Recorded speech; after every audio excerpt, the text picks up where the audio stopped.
À plusieurs reprises ce soir, je vais vous bousculer comme je vais nous bousculer. À tous ceux d'entre vous qui sont dans cette dynamique, de se dire finalement, nous qu'est-ce qu'on a apporté au monde? Nous allons parler d'un certain type de rapport à un certain type de pouvoir. Vous êtes dans une illusion de la liberté pour beaucoup de jeunes. Travaillez, réveillez-vous. Et à partir d'un certain moment, arrêtez d'être les spectateurs de vos incompétences. Moi, je n'hésite absolument pas à dire qu'entre ce qui se passe en Europe, aux États-Unis et même ce qui se passe dans un certain nombre de pays musulmans, il y a quelque chose qui est d'ordre de la révolution silencieuse. Un certain type de travail qu'on doit faire sur son cœur et qui finalement a des effets sur la conscience et sur l'intelligence. Je ne connais pas un être qui fait un travail sur son cœur qui ne voit pas son intelligence changer de perspicacité. Moi, j'aimerais vous dire une chose. Je ne porte pas le message islamique. C'est le message islamique qui me porte. C'est lui qui fait tout ça, parce que la façon dont nous nous comportons est vraiment loin de la dignité de ce que nous portons. Il n'y a rien de plus islamique que l'esprit critique. C'est ça le problème, c'est que nous sommes aliénés dans notre tête, qu'il n'y aura qu'une libération, c'est celle qui viendra du cœur. Moi je vous dis une chose, celui d'entre nous ici et dans cette salle qui est venu ici ce soir entendre un discours purement intellectuel, je vais vous dire une chose, toute l'intelligence du monde que vous pourrez avoir ne vous permettra pas de vous désaliéner si vous ne libérez pas de la confiance dans votre cœur. Il ne s'agit pas, avec un sujet comme celui-ci, absolument pas, et nous n'avons plus le droit de jouer aux victimes. Questionnez vos cœurs. Istafti qalbak. Demande à ton cœur l'état dans lequel il est. Une ignorance immorale est une contradiction dans les termes. Subhanallah, il y a des sciences profanes en islam. Vous pouvez dire qu'il y a une science profane, vous pouvez dire la médecine c'est une science profane, mais toute science porte en elle une dimension de votre foi. Quand vous répondez à 3 questions. 1. Quelle est mon intention? 2. Quelles sont les limites? 3. Quelles sont les finalités? Une certaine teneur à un regard sur le monde, c'est un certain pouvoir sur le regard. Donc c'est un instrument de pouvoir intellectuel. C'est un effort permanent.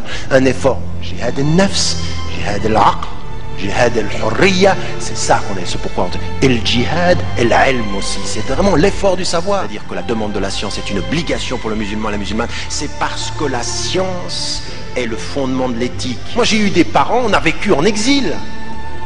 J'ai vu, je vous le dis, rahimahumullah, j'ai vu de ma famille des gens qui pleuraient dans l'exil, qui étaient loin de leur pays. Vous êtes ici chez vous, vous avez vos racines là, bah, travaillez. Il y a en connaissance là un certain nombre de choses dont on ne doit pas s'étonner qu'elles soient ce qu'elles sont. Je suis désolé, nous sommes aujourd'hui en train de produire des petits bourgeois musulmans qui se regardent et qui se disent un jour, Inch'Allah.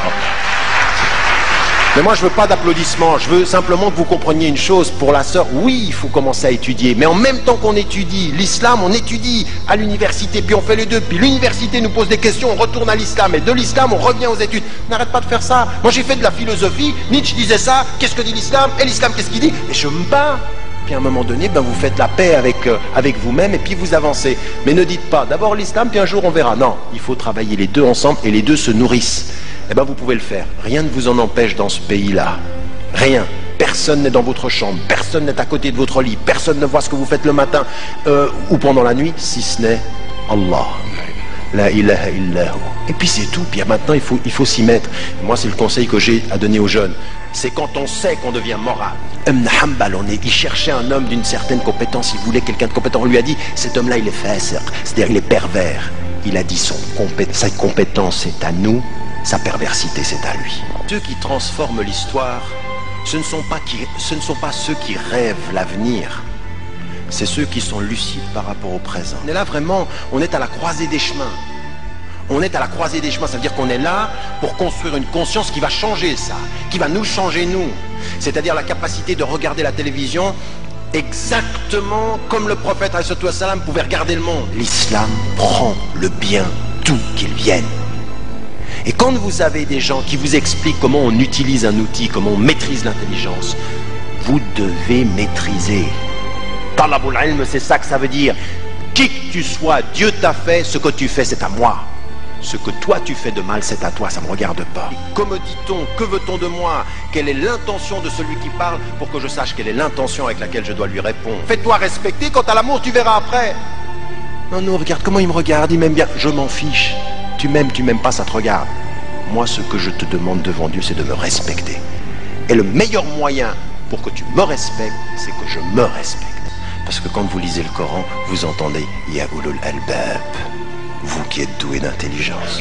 Il faut lire, vous avez plein de livres, sortez ici, il y a plein de livres écrits par plein de gens, vous êtes francophone, il y a énormément de livres, un temps il n'y en avait pas. Vous êtes sommé, au nom de ce que vous êtes, croyant musulman ou simplement être de conscience. Vous êtes ce que vous voulez être, mais vous êtes sommé d'apporter au monde quelque chose qui le change.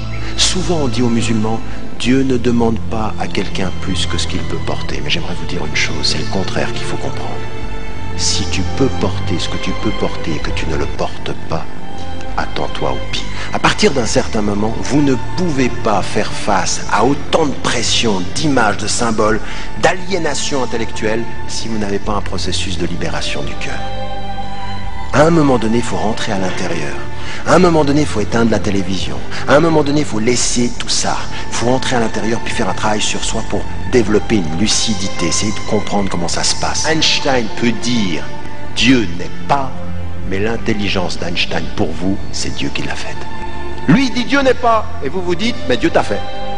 Tu le sais pas, mais nous, on le sait. Nous ne sommes pas des spectateurs du monde. Qui que tu sois, homme ou femme, si tu n'es pas sur cette terre pour te changer et la changer, tu es inutile, et pour tes frères et tes sœurs, et pour l'humanité, et devant Dieu. C'est marqué, Dieu est mort, signé Nietzsche. L'autre il vient après, il dit, Nietzsche est mort, signé Dieu. On n'est pas avec Dieu dans l'ignorance, on est avec Dieu dans la perspicacité. Si vous ne deviez pas utiliser tout ce qui a été produit par des non-musulmans, on serait où là maintenant? Enlevez les lumières, n'utilisez plus le computer? Vous avez des computers islamiques et des computers koffars ou c'est quoi ça? Qui que vous soyez d'ailleurs, quel que soit votre degré de spiritualité, et plus la spiritualité augmente, plus cette responsabilité est lourde. C'est ça qui est étonnant. Plus on est léger avec les hommes, plus alors à ce moment-là, il nous fait comprendre que les choses sont lourdes sur nos épaules. Si vous discutez avec quelqu'un et qu'il a une bonne idée, cette idée elle est à vous.